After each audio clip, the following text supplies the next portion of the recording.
I added one tiny feature to Pixie Pivot. You already know that you can just position and realign your gizmos, or 3D cursor actually, by just doing this, not a problem.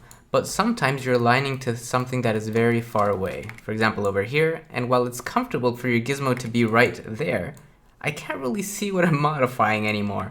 So I decided to add a new option called anchor. If I press T, which is the default to activate it, you'll see the anchor point. This now allows me to align to other things, but keep the pivot point at the same spot or closer to my selection. You can see though it's a little bit skewed towards this side because by default it's using the average vertex locations. So if you prefer something else, just go to your add-on preferences, Pixie Pivot, behavior, and here's a selection anchor, and you can set this to be something else. For example, the bounding box center.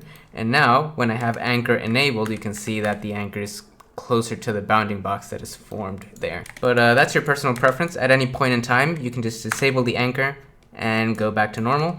But just as a quick reminder, right now Pixie can only snap to one object at a time. So if I do this, I can't snap to that over there. Even if they're both in edit mode, it still doesn't work. In fact, this should probably break anchor.